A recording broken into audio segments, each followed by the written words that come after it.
സഖാക്കളെ, നിങ്ങളുടെ അവകാശ പത്രികയുമായി ബന്ധപ്പെട്ട കാര്യങ്ങൾ വിശദമായി SFI നേതാക്കൾ തന്നെ ഇവിടെ സംസാരിക്കും. ഈ കാലം അവകാശ പത്രികയുമായി ബന്ധപ്പെട്ട ഒരുപാട് വിഷയങ്ങൾ ഉന്നയിക്കാൻ SFI പോലുള്ള ഒരു സംഘടനയ്ക്ക് ബാധ്യതയുണ്ടാകുന്നൊരു കാലമാണ്. കാരണം പൊതുവിദ്യാഭ്യാസ മേഖലയെ രാജ്യത്തിന് മുന്നിൽ മാതൃകയാക്കി നമ്മുടെ നാട് ഉയർത്തിയതാണ്. എന്നാൽ അവിടെ നിന്നും പുറകോട്ട് പോകാനും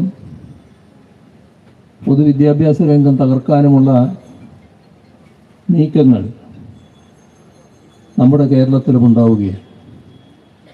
അതെല്ലാമായി ബന്ധപ്പെട്ട വിഷയങ്ങളിൽ ഗൗരവമായ ഇടപെടൽ സ്വാഭാവികമായും നടത്തേണ്ട സംഘടന തന്നെയാണ് SFI. ഇവിടെ ഇന്നത്തെ ദിവസത്തിൻ്റെ പ്രത്യേകത കഴിഞ്ഞൊരു മാസക്കാലത്തിലധികമായി ഡൽഹി കേന്ദ്രമായി നടക്കുന്ന വിദ്യാർത്ഥി യുവജന പ്രക്ഷോഭത്തിൽ സജീവമായ പങ്കാളിത്തം വഹിക്കുന്ന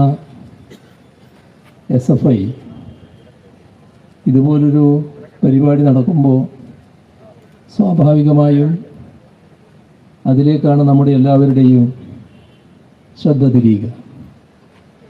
നമുക്കറിയാം, നീറ്റ് പരീക്ഷയുമായി ബന്ധപ്പെട്ട് വലിയ തോതിലുള്ള തട്ടിപ്പും വഞ്ചനയും ക്രിമിനൽ കുറ്റങ്ങളുമാണ് നടന്നിട്ടുള്ളത്.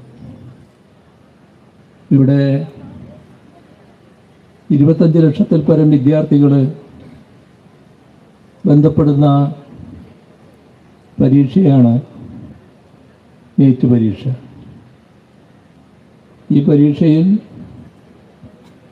വലിയ തോതിൽ കഠിനാധ്വാനം നടത്തിയാണ് വിദ്യാർത്ഥികൾ പങ്കെടുക്കുന്നത്. ഊണും ഉറക്കവും ഒഴിഞ്ഞ് പഠിക്കുന്ന, അങ്ങനെ പ്രൊഫഷണൽ രീതിയിലേക്ക് ഉയരാൻ കഴിവ് നേടാൻ ആഗ്രഹിക്കുന്ന വിദ്യാർത്ഥികളെ വലിയ തോതിൽ വഞ്ചിക്കുന്ന നിലപാടാണ് ചോദ്യപേപ്പർ കുംഭകോണവുമായി ബന്ധപ്പെട്ടുണ്ടായത്. ഇത് ഒരു മാഫിയാണ് അതിന് നേതൃത്വം കൊടുത്തത്. രാജസ്ഥാനിലാണ് അത് കേന്ദ്രീകരിച്ചത്. ഇപ്പോൾ നമ്മുടെ രാജ്യത്തിൻ്റെ പ്രത്യേകത നാം ശ്രദ്ധിക്കേണ്ടത്,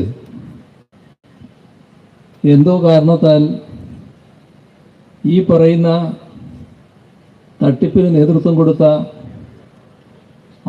ക്രിമിനലുകളുടെ പേരുവിവരങ്ങൾ വലിയ തോതിൽ പുറത്തു വന്നിട്ടില്ല. നാം കാണേണ്ടത്, വർഷങ്ങൾക്ക് മുൻപ്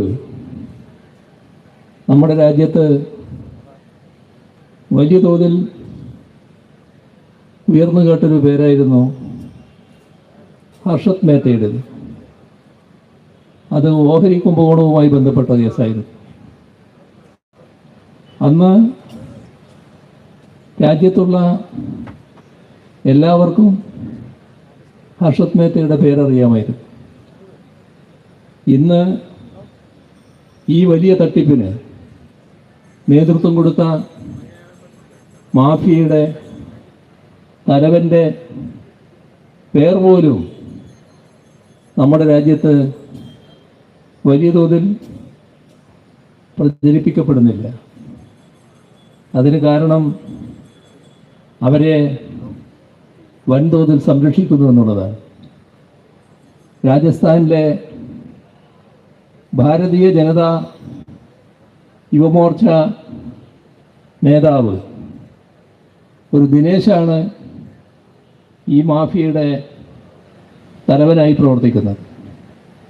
പക്ഷേ ആ മനുഷ്യൻ്റെ ഈ വലിയ തട്ടിപ്പിന് നേതൃത്വം കൊടുത്ത ആ മാഫിയ തലവനെക്കുറിച്ച് എത്ര പേർക്കറിയാം? അയാളെ സംരക്ഷിക്കുന്ന നിലപാട് ഗവൺമെൻറ് സ്വീകരിക്കുന്നു.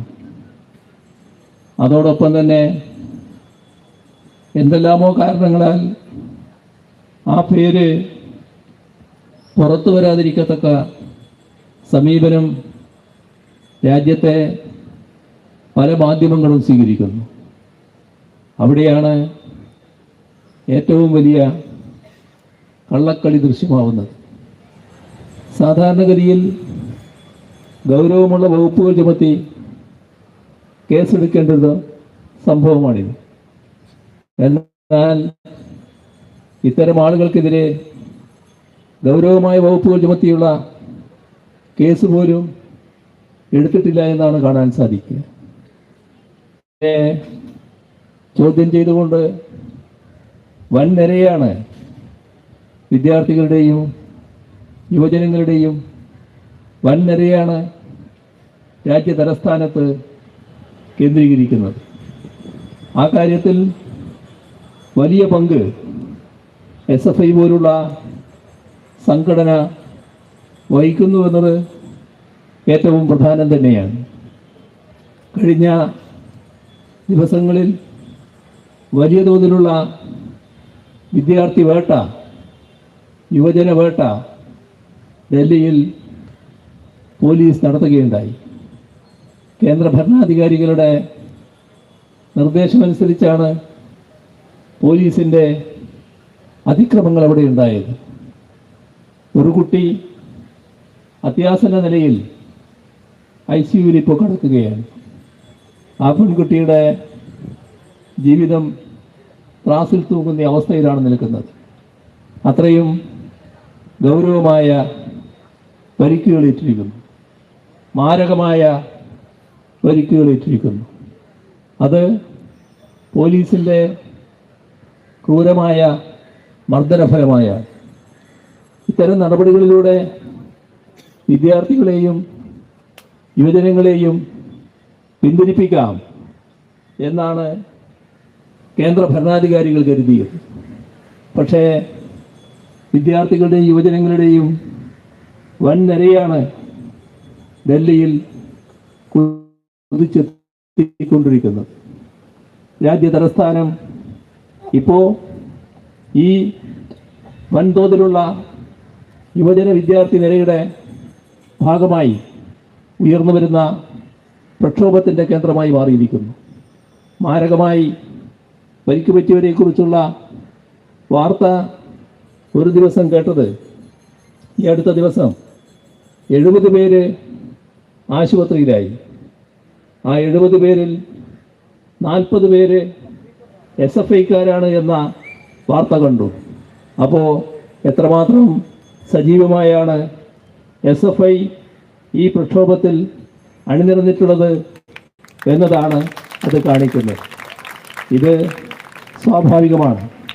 വിദ്യാർത്ഥി പ്രശ്നത്തിൽ മാത്രമല്ല, പൊതുവായുള്ള പ്രശ്നങ്ങളിലും വൻതോതിൽ തന്നെ രാജ്യവ്യാപകമായി ഇടപെട്ടു വരുന്ന സംഘടനയാണ് SFI. പൗരത്വ നിയമ ഭേദഗതി വന്നപ്പോൾ അതിനെതിരെ ശക്തമായ രോഷം നിങ്ങൾ പ്രകടിപ്പിച്ചിട്ടുണ്ട്. അതുപോലെ തന്നെ തെറ്റായ UGC റെഗുലേഷനുകൾ വന്നപ്പോൾ അതിനെതിരെയുള്ള രോഷവും ശക്തമായി പ്രകടിപ്പിച്ചിട്ടുണ്ട്. ജവഹർലാൽ നെഹ്റു സർവകലാശാലയിൽ BJPയുടെ ആക്രമണം അരങ്ങേറിയപ്പോൾ അതിനെ ചെറുതു നിൽക്കുന്നതിൻ്റെ മുൻപന്തിയിലും മറ്റ് സംഘടനകളോടൊപ്പം SFIയും ഉണ്ടായിരുന്നു. തെറ്റായ നടപടികളെ ചോദ്യം ചെയ്യുക എന്നത് ഏറ്റവും പ്രധാനമാണ്. ആ ചുമതലയാണ് SFI നിറവേറ്റുന്നത്. ഈ കഴിഞ്ഞ ഒരു മാസത്തിലധികമായി നടക്കുന്ന ഈ പ്രക്ഷോഭത്തെ, രാജ്യതലസ്ഥാനത്ത് നടക്കുന്ന പ്രക്ഷോഭത്തെ വലിയ തോതിൽ പങ്കാളിത്തത്തിലൂടെ പിന്താങ്ങിയവരാണ് നിങ്ങൾ. അതോടൊപ്പം തന്നെ മറ്റ് പുരോഗമന വിദ്യാർത്ഥി സംഘടനകളും അതിൻ്റെ ഭാഗമായി അണിനിരന്നിട്ടുണ്ട്. എന്നാൽ ചിലർ ഇത് കണ്ടില്ല എന്ന് നടിച്ചു എന്നതാണ് വസ്തുത. അതിലൊരു കൂട്ടരാണ് NSUI എന്ന് പറയുന്ന കോൺഗ്രസിൻ്റെ വിദ്യാർത്ഥി സംഘടന. അവർ ഈ പ്രക്ഷോഭത്തിൽ എവിടെയും കാണുകയുണ്ടായില്ല, എവിടെയും അവരണിനിരന്നില്ല. എന്തുകൊണ്ടാണ് അവരണിനിരക്കാതിരുന്നത്? എന്തുകൊണ്ടാണ് ഇത്തരമൊരു തെറ്റായ നടപടികൾക്കെതിരെ അതിനെ ചോദ്യം ചെയ്തുകൊണ്ട് വിദ്യാർത്ഥികളാകെ രംഗത്ത് വരുമ്പോൾ NSUIക്ക് രംഗത്ത് വരാൻ കഴിയാതിരുന്നത്? NSIയുടെ ഭാഗമാണല്ലോ ഇവിടുത്തെ KSU. അവർക്ക് ഒരു പ്രസ്താവന പോലും ഇവിടെ ഇറക്കാൻ കഴിഞ്ഞില്ലല്ലോ ഇതേവരെ. അതും നമ്മൾ ആലോചിക്കേണ്ട കാര്യമാണ്. എല്ലാ രീതിയിലും പ്രക്ഷോഭത്തിൽ നിന്ന് മാറി നിൽക്കുന്ന അവസ്ഥയായിരുന്നു NSUI സ്വീകരിച്ചത്. NSUIയുടെ നിലപാട് കോൺഗ്രസിൻ്റെ നിലപാടിൻ്റെ ഭാഗമായിരുന്നു. പക്ഷേ പ്രക്ഷോഭം വലിയ തോതിൽ സജീവമായി, വൻ പങ്കാളിത്തം അതിൻ്റെ ഭാഗമായി ഉണ്ടായി. ഡൽഹിയിൽ മാത്രമല്ല, എല്ലാ പ്രദേശങ്ങളിൽ നിന്നും കുട്ടികൾ, യുവാക്കൾ രാജ്യതലസ്ഥാനത്തേക്ക് കുതിക്കുന്ന അവസ്ഥ വന്നു. അപ്പോൾ കണ്ടില്ല എന്ന് നടിച്ച് മാറി നിന്നവർക്കും ഞങ്ങൾ കാണുന്നു എന്ന ഭാവേന ഇടപെടേണ്ടതായി വന്നു. അതാണ് കഴിഞ്ഞ ദിവസം ഡൽഹിയിൽ മറ്റൊരിടത്ത് അരങ്ങേറിയ ഈ സമരത്തോടൊപ്പം അണിനിരത്തിലുള്ള പ്രക്ഷോഭം കാണിക്കുന്നത്. ഏതായാലും അത് നന്നായി. കാരണം ഇത്രയും നാള് മാറി നിന്നത് തെറ്റാണെങ്കിലും അവസാനമെങ്കിലും അത് തിരുത്തി പ്രക്ഷോഭത്തിന് തയ്യാറായി വന്നത് നന്നായി. രാജ്യത്തെ ലോക്സഭയിലെ പ്രതിപക്ഷ നേതാവ് രാഹുൽ ഗാന്ധി അടക്കമുള്ളവർ ആ പ്രക്ഷോഭത്തിൽ പങ്കെടുത്തു. നന്നായി അത്തരം ഒരു നടപടി എന്നാണ് എനിക്ക് തോന്നുന്നത്. പക്ഷേ അപ്പോഴും ചോദ്യം അവശേഷിക്കുന്നു, എന്തുകൊണ്ട് ഇതേവരെ ആ പ്രക്ഷോഭത്തിൻ്റെ ഭാഗമായി അണിനിരക്കാൻ തയ്യാറായില്ല? എന്തുകൊണ്ട് ആ പ്രക്ഷോഭം നടക്കുന്ന ജന്തർ മന്ദറിൽ ഇവരാരും പോകാൻ തയ്യാറായില്ല? എന്തുകൊണ്ട് ജന്തർ മന്ദർ മാറിക്കൊണ്ടുള്ള സ്ഥലം പ്രക്ഷോഭത്തിൻ്റെ കേന്ദ്രമായി അവർ തിരഞ്ഞെടുത്തു? ഇതെല്ലാം ഉയരുന്ന ചോദ്യങ്ങളാണ്. ഏതായാലും അതൊരു വഴിക്ക് നടക്കട്ടെ. മാറി നിന്നവർക്കടക്കം ഈ പ്രക്ഷോഭം അംഗീകരിക്കേണ്ടി വന്നിരിക്കുന്നു. അത് നിങ്ങളുടെ അടക്കം സജീവമായ പങ്കാളിത്തത്തോടെയാണ്. ഇവിടെ ആവശ്യപ്പെടുന്ന ഒരു കാര്യം മാത്രമാണ്, ഈ പറയുന്ന കുറ്റകരമായ നടപടി, നമ്മുടെ ചോദ്യക്കടലാസുകളുടെ കൃത്രിമത്വം, കള്ള പേപ്പർ ചോർത്തൽ, ചോദ്യക്കടലാസുകൾ ചോർത്തി നേരത്തെ തന്നെ ആളുകളിലേക്ക് എത്തിക്കൽ, ഇതിൻ്റെ ഭാഗമായി സംഭവിക്കുന്നത് എന്താ? നമ്മുടെ പഠിക്കുന്ന കുട്ടികൾക്ക് സ്വാഭാവികമായി ഒപ്പം എത്താൻ കഴിയാത്ത അവസ്ഥയുണ്ടാകുന്നു. കാരണം കാശ് കൊടുത്ത് ചോദ്യക്കടലാസ് വാങ്ങാൻ സാധിക്കുന്ന ആളുകൾ അവരുടെ കുട്ടികൾക്ക് നല്ല രീതിയിൽ പാസ്സായി വരാൻ കഴിയുന്നു. അവർ എല്ലാ കാര്യങ്ങളും നല്ല രീതിയിൽ തയ്യാറെടുത്തു കൊണ്ടുപോകുന്നു. ഇത് കുട്ടികളെയാണ് ബാധിക്കുന്നത്. ആ കുട്ടികളെന്ന് പറയുന്നത് രാജ്യത്തിൻ്റെ ഒരു പ്രധാന വിഭാഗം തന്നെയാണ്. നിരവധി കുടുംബങ്ങളെയാണ് ബാധിക്കുന്നത്. ആ കുടുംബങ്ങൾ പലതും ഇന്നത്തെ ഭരണ സംവിധാനത്തെ പിന്താങ്ങിയവരടക്കമാണ്, BJPക്ക് പിന്തുണ കൊടുത്തവരടക്കമാണ്. അവരെല്ലാം ഇപ്പോൾ BJPയെ തിരിച്ചറിഞ്ഞിരിക്കുന്നു. നേരത്തെ BJP എന്ന് പറയുന്നത് ന്യൂനപക്ഷത്തിനും കമ്മ്യൂണിസ്റ്റുകാർക്കും എതിരായി മാത്രം നീങ്ങുന്നതാണ്, ഞങ്ങൾക്കൊന്നും പ്രശ്നമില്ല എന്ന് കരുതിയിരുന്നവരടക്കം ഇപ്പോൾ മനസ്സിലാക്കുന്നു ഞങ്ങളുടെ കുട്ടികൾക്കും ഇത് ആപത്തായി വരുന്നുവെന്ന്. സ്വാഭാവികമായി BJPക്കെതിരെയുള്ള ഒരു വികാരമായിട്ടടക്കം അത് മാറുകയാണ്. ഇപ്പോൾ പ്രക്ഷോഭകർ ഉന്നയിച്ചിട്ടുള്ളത് തീർത്തും ന്യായമായൊരാവശ്യമാണ്. ആ ആവശ്യം ഇതിനെല്ലാം നേതൃത്വം കൊടുക്കുന്ന വിദ്യാഭ്യാസ വകുപ്പ് കൈകാര്യം ചെയ്യുന്ന മന്ത്രി ധർമ്മേന്ദ്ര പ്രധാൻ രാജിവെക്കണം. അത് ന്യായമായ ആവശ്യമാണ്. ആ ആവശ്യം അംഗീകരിക്കാനുള്ള സന്നദ്ധതയാണ് കേന്ദ്ര ഗവൺമെൻറ് കാണിക്കേണ്ടത്. അതോടൊപ്പം പ്രധാനമന്ത്രിക്കും ഇതിൻ്റെ ഉത്തരവാദിത്വത്തിൽ നിന്ന് മാറി നിൽക്കാനാകില്ല. പ്രധാനമന്ത്രിയും തൻ്റെ ഉത്തരവാദിത്വം ശരിയായ രീതിയിൽ ഈ കാര്യത്തിൽ നിർവഹിക്കേണ്ടതായിട്ടുണ്ട്. അതേവരെ ഈ പ്രക്ഷോഭം ശക്തമായി തുടരേണ്ടതായിട്ട് വരും. ആ പ്രക്ഷോഭത്തിന് എല്ലാ പിന്തുണയും ഇങ്ങ് കേരളത്തിൽ നിന്നാണെങ്കിലും SFI അടക്കമുള്ള വിദ്യാർത്ഥി സംഘടനകൾ നൽകുക എന്ന് മാത്രം അഭ്യർത്ഥിച്ചുകൊണ്ട് മറ്റു കൂടുതൽ കാര്യങ്ങളിലേക്ക് കടക്കാതെ അവസാനിപ്പിക്കുന്നു. നിങ്ങൾക്കെൻ്റെ അഭിവാദ്യങ്ങൾ.